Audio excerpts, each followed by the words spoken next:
Bienvenue dans notre émission La vérité de l'Évangile avec Andrew Womack. Nous célébrons plus de 50 ans à partager la grâce et l'amour inconditionnel de Dieu. Et maintenant, place à Andrew pour un enseignement sur la parole de Dieu qui transforme les vies. À propos de la grâce, la puissance de l'Évangile. Bienvenue dans notre émission La vérité de l'Évangile.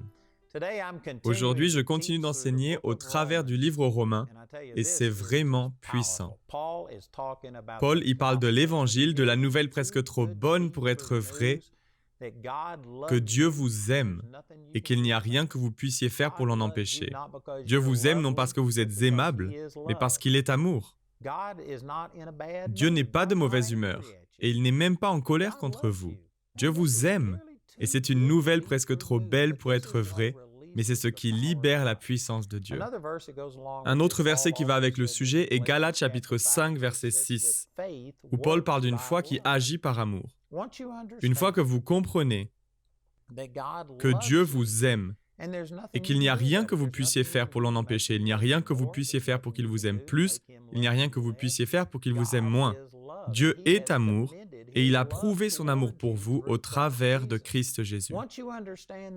Après avoir compris cela, alors la foi agit de manière surnaturelle. Et vous pouvez aussi l'exprimer de cette manière.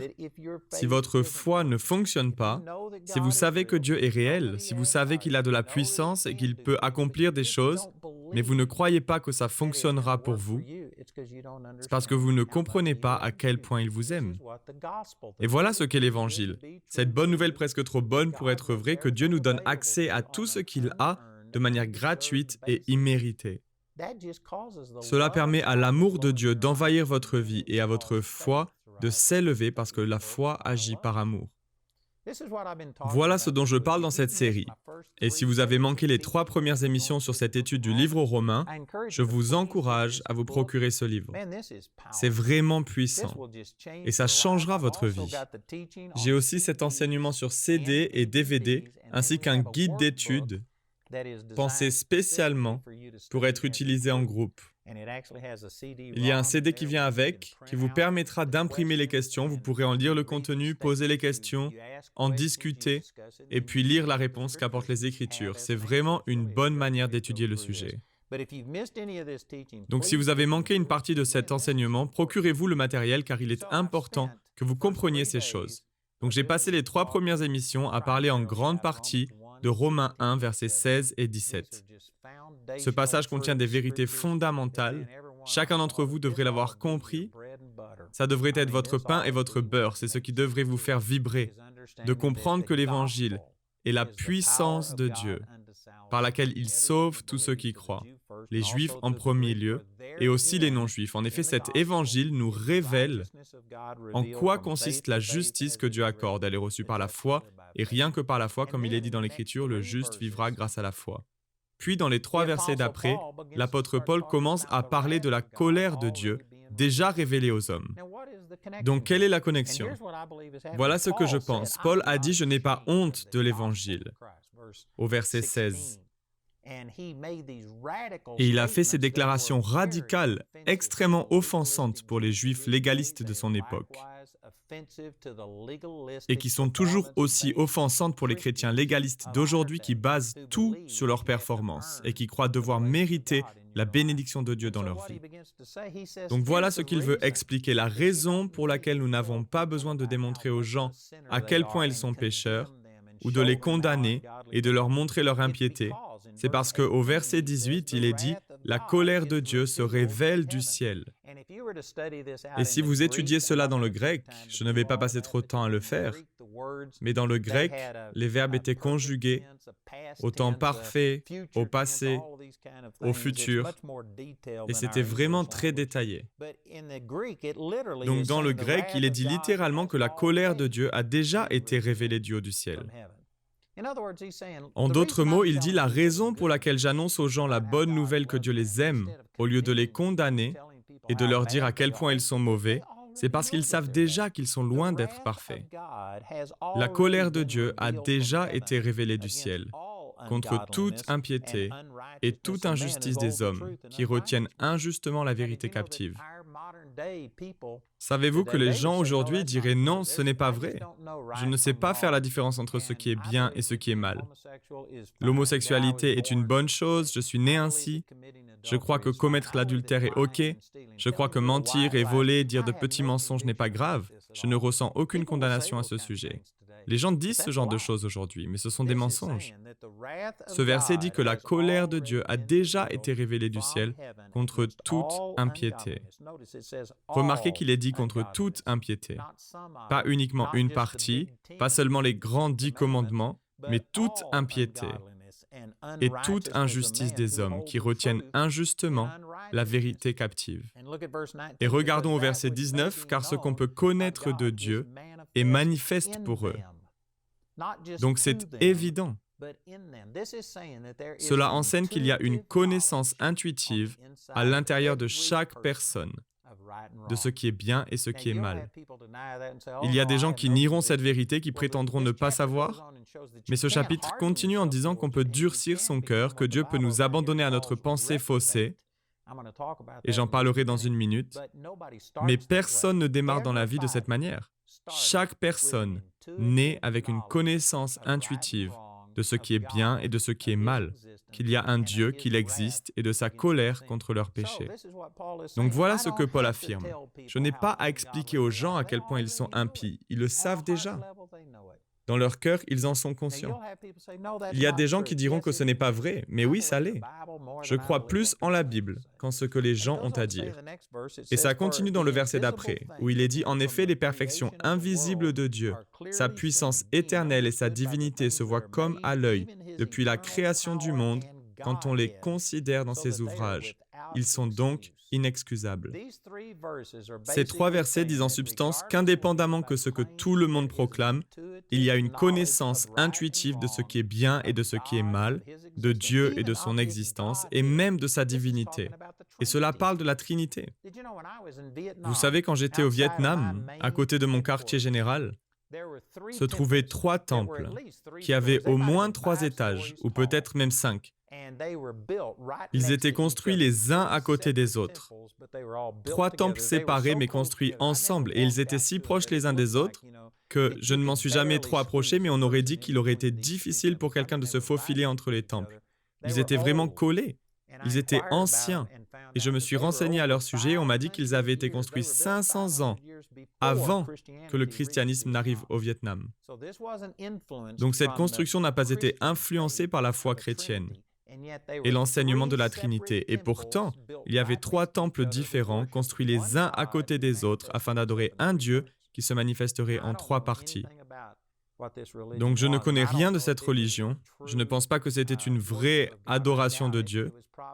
C'était probablement perverti, mais ça reflète que même avant que le christianisme n'arrive avec la doctrine de la Trinité, ils avaient la connaissance d'un Dieu qui se manifeste en 3 parties.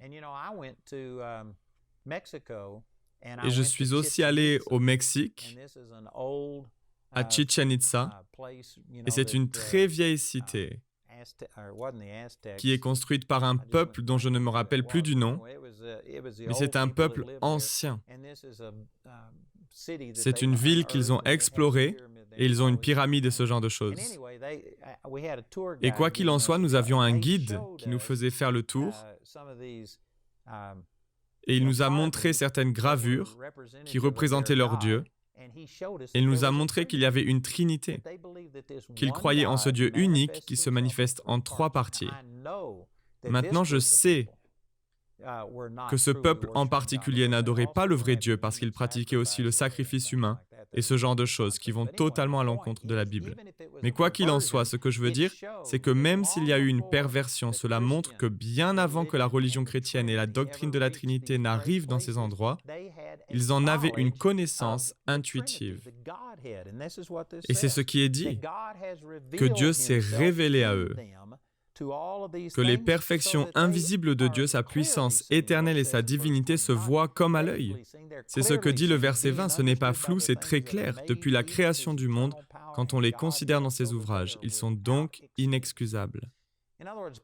En d'autres mots, Paul parlait de la bonne nouvelle, de l'Évangile, et il savait que les religieux allaient le critiquer en lui disant qu'il faut montrer aux gens qu'ils sont pécheurs, qu'il faut leur faire comprendre à quel point ils sont mauvais.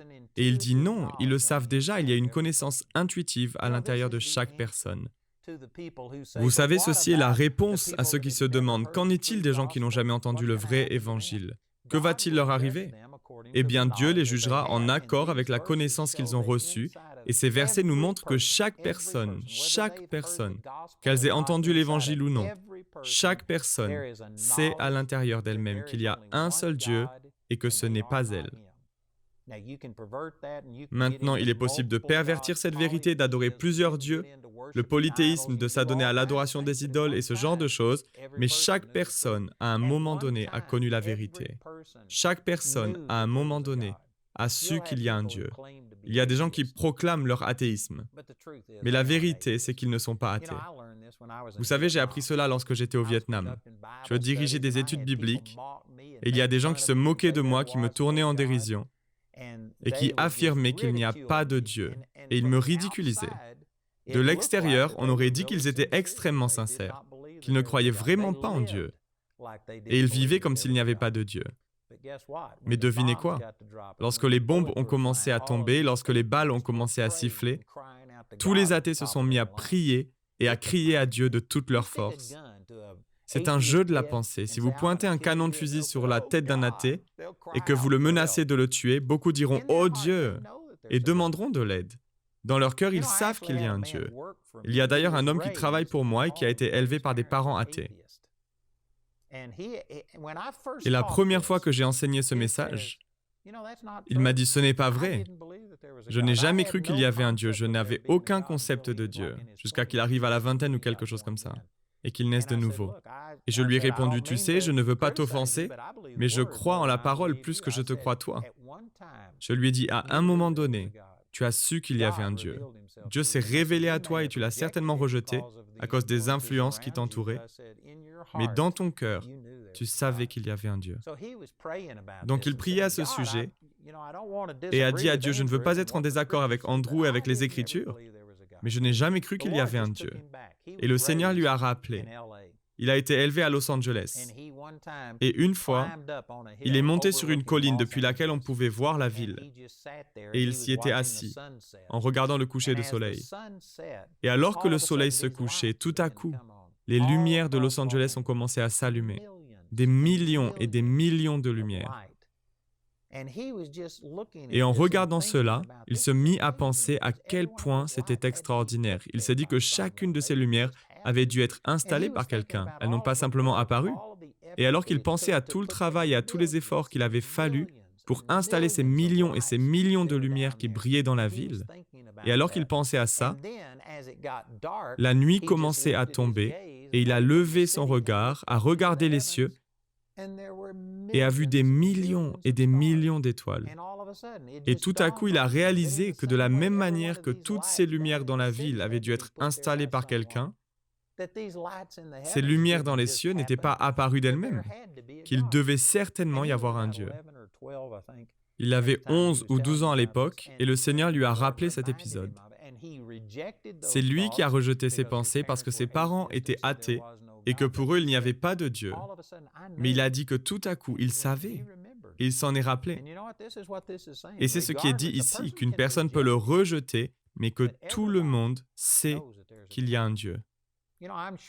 Vous savez, je suis certain qu'il y a des personnes qui sont tombées sur cette émission par hasard et qui écoutent ce que je dis, mais qui n'y croient pas. Dans votre cœur, peu importe ce que vous dites, dans votre cœur, vous savez qu'il y a un Dieu. Vous pouvez, dans votre pensée, entrer dans ces jeux de réflexion et le rejeter, mais dans votre cœur, vous savez qu'il y a un Dieu.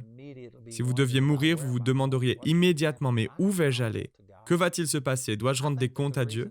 Je crois que la raison pour laquelle la théorie de l'évolution est si populaire aujourd'hui est parce qu'elle permet aux gens de renier et de diminuer ce témoignage intérieur. qu'il y a un Dieu et que nous devons lui rendre des comptes, qu'un jour il nous faudra nous tenir devant Dieu. Donc ils veulent croire que Dieu ne nous a pas créés et que nous avons évolué à partir d'une quelconque substance. Et vous pouvez croire en ces choses et être entouré de gens qui confirment votre opinion, si bien que vous vous endurcissez et que vous devenez insensible à ce témoin intérieur. Mais si vous restez tranquille, si vous restez calme, ce petit dispositif que Dieu a mis à l'intérieur de vous va commencer à se rallumer et à vous indiquer qu'il y a un Dieu. D'où est-ce que je viens? Où est-ce que je vais? Quel est le sens de la vie? Ce genre de petites pensées, c'est la raison pour laquelle beaucoup de gens n'aiment pas rester tranquilles. Il leur faut la télévision, il leur faut la radio, il faut qu'ils fassent quelque chose. Sinon, ils disent qu'ils s'ennuient. Mais si vous connaissez Dieu, comment est-il possible de vous ennuyer? Vous êtes en communion avec Dieu. Vous pouvez écouter ce qu'il vous dit, etc. Lorsque les gens s'ennuient, ce qu'il se passe vraiment, c'est que ce petit dispositif, cette petite voix qui se trouve à l'intérieur de chaque personne, commence à les rapprocher de Dieu. Il y a une connaissance intuitive, c'est ce que ces versets disent. Psaume 46:10 dit « Arrêtez et sachez que je suis Dieu ». Lorsque vous vous arrêtez, lorsque vous restez tranquille, que vous éteignez tout le bruit de ce monde qui étouffe ce murmure doux et léger. Si vous restez calme et que vous vous mettez à part, Dieu se révélera à vous. Arrêtez et sachez que je suis Dieu. Dieu se révélera à vous. Et je crois qu'il y a des gens qui regardent cette émission et vous pensez qu'il n'y a pas de Dieu. Vous en avez rejeté l'idée, mais en faisant preuve d'honnêteté, profondément à l'intérieur de vous, vous savez qu'il y a sûrement un Dieu. Vous savez que les choses n'arrivent pas par hasard. Vous pouvez prendre toute la puissance de la race humaine, des milliards de gens, tout notre argent, tous nos scientifiques les plus brillants. Et vous savez quoi? Ils ne peuvent même pas créer un brin d'herbe. Ils peuvent créer quelque chose qui va y ressembler. Ils peuvent en recréer la texture, le même toucher. Et quelques personnes pourraient tomber dans le panneau, mais si vous le plantiez dans la terre, ça ne produirait pas plus d'herbe. Ils ne peuvent pas le faire. Et si le genre humain, avec toute sa puissance et ses capacités, ne peut pas produire l'une des choses les plus simples dans la création, comment pouvez-vous penser que les gens, les animaux et toutes ces choses complexes ont évolué par hasard? Si on ne peut pas l'accomplir intentionnellement, qu'est-ce qui vous dit que ça peut s'accomplir simplement par hasard? Dans votre cœur, vous savez que c'est vrai. Peut-être que vous avez cru autre chose, que vous avez écouté d'autres personnes et que vous êtes devenu insensible à cette voix, mais dans votre cœur, vous savez que c'est vrai. Et c'est ce que Paul dit, la raison pour laquelle il n'a pas honte de l'Évangile, qu'il parle aux gens de la bonté de Dieu et qu'il n'a pas à assommer les gens sur la tête et que tout le monde sait dans son cœur que nous avons péché, que nous sommes privés de la gloire de Dieu. Et ce que la loi fait, c'est qu'elle amplifie ceci. Elle prend cette connaissance intuitive qui se trouve à l'intérieur des gens, et la loi l'amplifie, la rend si forte et si claire que personne ne peut se tromper. Et c'est ce dont il parle. Voilà pourquoi au verset 18 à 20, il dit que les gens sont inexcusables. Ils comprennent tout clairement. Clairement, ils le comprennent. Ils savent qu'ils sont pécheurs. Et donc, vous n'avez pas à annoncer aux gens qu'ils sont pécheurs, parce qu'ils le savent déjà. Tous ces gens qui participent à des parades, qui se vantent de mener un style de vie, qui est complètement contraire à tout ce que Dieu dit, ils savent que c'est mal. C'est la raison pour laquelle ils sont si catégoriques et qu'ils promeuvent avec force le droit homosexuel ou le mariage pour les personnes du même sexe. Ils veulent cette reconnaissance. Ce n'est pas uniquement pour les bénéfices physiques ou tout autre bénéfice, c'est parce que leur propre cœur les condamne. Et lorsqu'ils arrivent à avoir tous ces gens autour d'eux qui ne les contredisent pas et qui disent « mais c'est la manière dont Dieu t'a créé », c'est pour faire face à cette conscience intérieure qu'ils ont. Et ils savent qu'ils ont tort. Ils essaient d'apaiser leur conscience en se faisant accepter de tous. Ils essaient de faire face au fait qu'ils savent que c'est inacceptable pour Dieu.